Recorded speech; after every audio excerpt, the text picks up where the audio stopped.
Hey folks, I'm Raven. In today's video we're going to be going over how I personally like to start my DST worlds. Enjoy! I just want to mention a couple of things before we jump into the more guide focused section of the video, and that is there is no one best way to start a DST world. Depending on your skill set, your preferences, the character you're playing skills, the limitations of your character, and all these things will greatly affect how you start your worlds. For example, rushing the ruins as a character like WX is very easy because of his ability to eat gears and constantly get healing and food, so you don't need to worry about it as much down there. Whereas somebody say like Wormwood or Maxwell or Wes, who have limitations that make that harder, like low health or struggling to heal, rushing the ruins is much more difficult. So it really comes into what you prefer as a player, and also who your character is, what your character is more focused around. Along with that, you'll probably notice on my screen there's a couple of things different from your game if you've just booted it up or if you've not played before, or even if you have played before. I use a lot of mods on my game, not mods that change how the game plays, it plays default, but like UI mods I use a lot of. So I'll put a list of all of my mods in the description, so if you want to use any of them, you can. There's a couple that I would recommend, like Geomertric Placement, the Minimap the Minimap mod, and I forget the name, but the heads-up display one that basically changes how the display looks, so you can constantly see your numbers. I forget the names, but if you look in the description, I will put a list of every single mod I use in my single-player worlds there. Anyway, let's get into the guide part of the video. Be a winner at the game of life. So your main goal over the first couple of days is simply to gather as many sticks, grass and flint as you can get your hands on, and also to craft but cancel a stone fire pit and a science machine. You'll notice whilst I go around, I craft and cancel a lot of different things, so if you don't know how to do that, you click on it as if you were going to place a science machine like normal, but instead of then clicking again to place it, you simply cancel it, and it will stay built in your inventory. This is displayed by your inventory slot, like the tab it would come under, going blue, to show you that you've got something saved in there. The reason I do this is because I want to build my science machine when I can then make an alchemy engine from said science machine. So once you've managed to nab enough grass, sticks and flint that you can make a pickaxe, and you should be looking for a stone biome while sticking to the edges of the world. If you watch how I explore, I will run around the edge to try and fill out the entire map, so you will want to continue doing that whilst looking for stone, because what you want to hopefully come across is the rocky biome or the meteor biome. By the way, never leave items in the meteor biome, they will be destroyed by falling meteors. You will leave stuff there and come back to a very sad sight. But anyway, so you come across the rocks and you want to focus the gold ones, so the ones with the gold veins in them, to get as much gold, stone and flint from those as you can. So at this point you should have a fair amount of the key supplies, like sticks, grass, flint, gold, etc.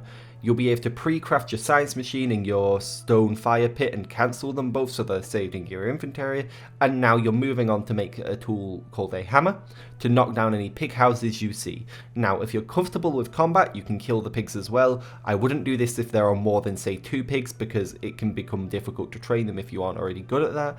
But you can also just leave the pigs and they'll just wander around and eventually probably die to spiders or something that they'll randomly start fighting. Either way, at this point you'll be knocking down any pig house you come across to gather stone planks, wood planks, cut stone and pigskin, all essential resources for basing well into the late game.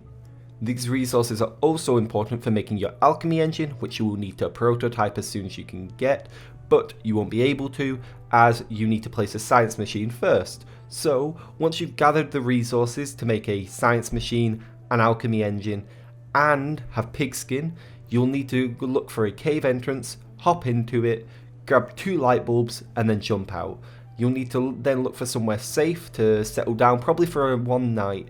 You may want to just set a tree on fire that is a safe distance from where you're going to be building, or something like that, so you don't have to waste wood making a campfire. Be a winner at the game of life. Okay, so after you huddled around a campfire or a burning tree with your science machine, you want to make an alchemy engine.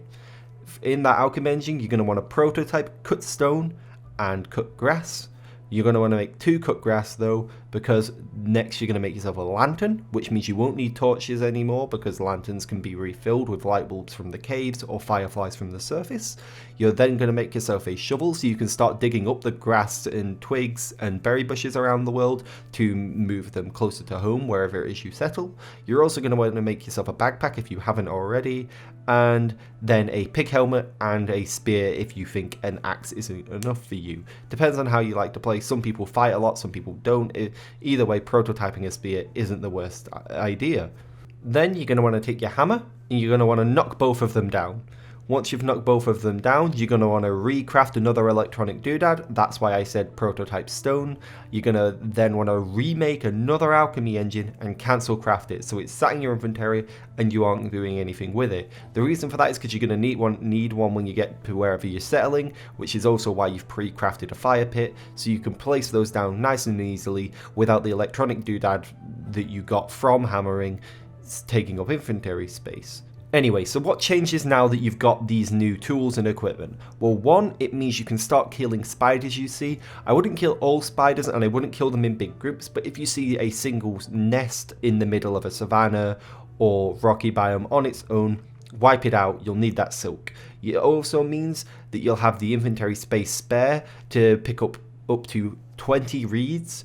It also means you can start hammering even more pickhouses.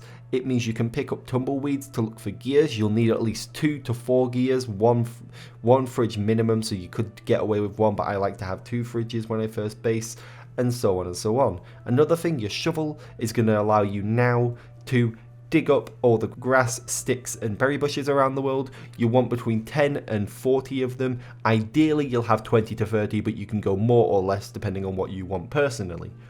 But Raven, I haven't found Chester yet and my inventory is full. That's fine. What you want to do is find a key location, so that is anything near where you think you're going to be basing, the Pig King, the Savannah, Glommer Shrine, the Spawn, anything like that, and drop your items there that you do not need. So that would be any 10 stacks of wood planks, 10 stacks of berry bushes, sticks, saplings, etc., cogs or gears, nightmare fuel that you've got because you've went insane and you've been killing nightmare creatures, anything like that, you're going to want to drop at this location. You're going to want to remember where it is though, because you are going to need to come back to it to pick these up, which is why it needs to be a location you're going to come back to naturally.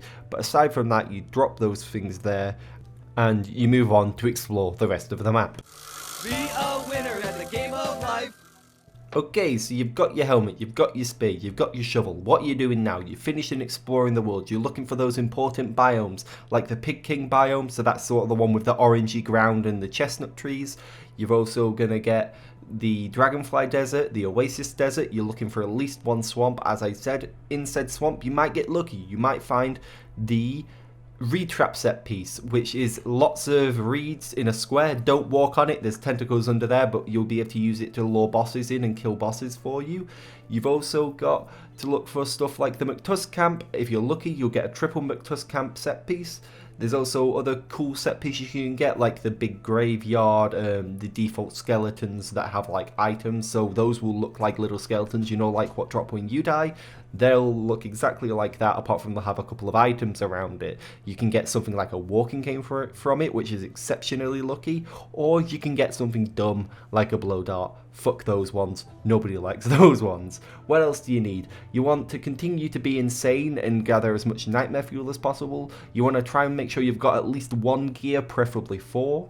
You can also look for Chester and dig up any graves you come across. Why are we digging up graves? Because maybe not right away, but you will want at least 1 purple gem, and they aren't the easiest to get hold of if you aren't confident in combat. So instead you can dig up graves, get 1 red, 1 blue, mush them together and you get a purple one.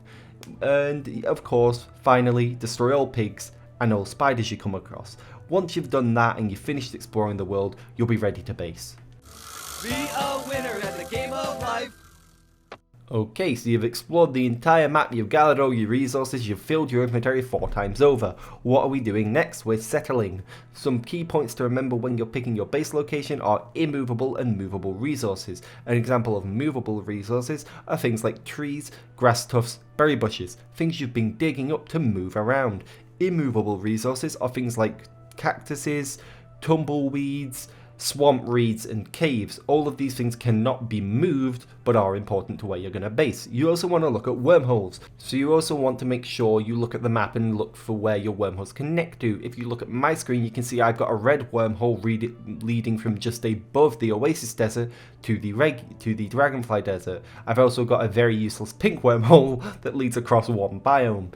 In this example, however, there is the dark blue wormhole, which if you see, takes me right over to the far right where the Pig King is.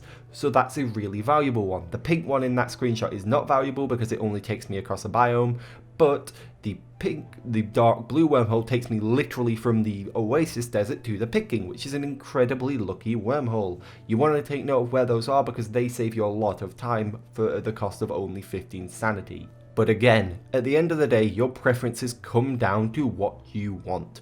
Do you want to be next to a swamp for easy access to reeds, or do you not use them very much? Do you want to deal with the potential of fires, or are you like me and do you turn them off? Because if you turn them off, basing in the Oasis Desert isn't as powerful as it is when you have them turned on. It really is down to you. There are many different reasons to base in different places. Sometimes I just base right next to the spawn portal because I want to build around the spawn portal. I think it looks good sometimes. It's just what you want. There are better places.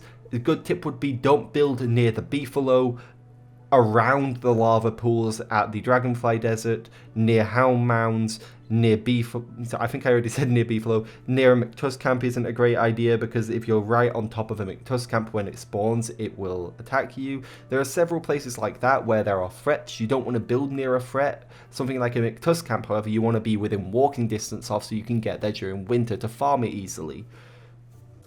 Be a winner at the game of life. Anyway folks, that's the guide. I'm gonna be honest, I'm not completely happy with it, but I'm too late into it to scrap it at this point, so I think I'll just upload it, get feedback, and hopefully improve in the future. It's a bit of a mess, it's a bit rambly, and to be honest, I'm not I'm wobbly on whether I'm happy with it, but hopefully you guys got the information you wanted from it. Anyway, please do post any feedback to help me improve in future. This is the first time I've made a Don't Starve guide. They're a bit harder to make than League guides in my opinion, because League guides, the information is there, I'm just telling you what things do. This is me trying to explain how I personally play, so it's a bit more difficult for me, but you know, that's just a me problem. That isn't an excuse. I'm just asking for feedback to hopefully improve these in future if I do any more. If you want any more, just let me know how you feel about it. Otherwise, thanks for watching, have a wonderful rest of your day, leave any constructive criticism in the comments down below, and I will see you next time.